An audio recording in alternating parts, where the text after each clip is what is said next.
बिना सिम रे चलिबनी WhatsApp. Computer रे अकाउंट 6 घंटा रे थरे लॉग आउट हेबो।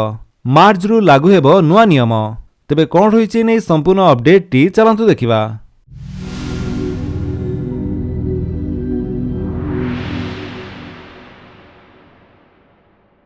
गुरुवार दिन केंद्र सरकार स्पष्ट करिसेंति जे सिम बाइंडिंग नियम कार्यकारी करिबा पई फेब्रुआरी 28 पर्यंत रहिथिबा मोहलत को बढ़ा जिवो नाही। नूतन नियम अनुसार मोबाइल फोन रे सिम कार्ड नथिले WhatsApp, Telegram, Signal, Snapchat, ShareChat, Jio chat, RTE और जोश भली मेसेजिंग ऐप आउ काम करिबो नाही। आसंता मार्च 1 रु एही नियम लागू हेबो। जो माने कंप्यूटर रे व्हाट्सएप व्यवहार करुछंती सेमानक अकाउंट प्रति 6 घंटा रे थरे लॉग आउट हेबो। साइबर ठकेई रो मुकाबिला लागि सरकार एही कठोर नियम आनिछंती। वर्तमान फोन रो सिम बाहर करि देबा परे भी व्हाट्सएप चालुछि। आगो ताहा संभव हेबो नाही। फोन रे सिम कार्ड नथिले व्हाट्सएप अकाउंट सक्रिय होई परिबनी।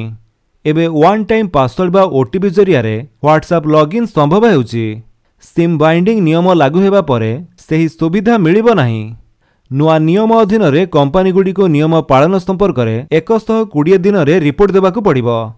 नियम उल्लंघन टेली जोगाजोग आईन 2023, टेलीकॉम साइबर सुरक्षा नियम और अन्यान्य आईन अनुसार कार्यानुष्ठान ग्रहण करा जिवो। सिम बाइंडिंग हेउछि एक सुरक्षा व्यवस्था। यह आपनक मेसेजिंग ऐप को फोन रे थिबा सिम सहित लॉक करिदेबो। एहार सबुठारु बड़ सुविधा हेउछि हैकर्स किंबा ठक माने अन्य डिवाइस रे आपनक नंबर व्यवहार करि परिबे नाही। थरे सिम बाइंडिंग हेबा परे फोन रे पंजीकृत सिम कार्ड थिले ही ऐप खुलिबो। केंद्र टेलीजोगाजोग मंत्री ज्योतिरादित्य सिंधिया कहिसंती जे वर्तमान नियम पालन पई समय सीमा वृद्धि करिवार कोनोसी योजना नाही। से कहिसंती जे जातीय सुरक्षा सुनिश्चित करिबा और ठकेई रोकिबा पई एही नियम गुडी को लागू करा जायछि एवं सरकार सुरक्षा प्रसंग रे कोनोसी सालिस करिबे नाही। तेबे शिल्प संघ IAMI एही नियम को नै सतर्क कराइछि।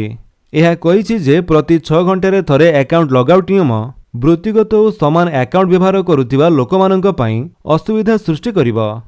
तो फ्रेंड्स ये थिले आपननक पई किछि अपडेट। जदि आपनक अपडेट टी भल लागिस तले आपन वीडियो को लाइक कर दियंतु, आपनक सांगन के भितर शेयर करी जणांतु। आ जदि आपन हम चैनल नुआ चैनल को सब्सक्राइब करी बेल आइकन दबाई ऑल नोटिफिकेशन कर दियंतु ताकि जेतनो वीडियो अपलोड करिवे आपन देखि परिबे। Thank you for watching.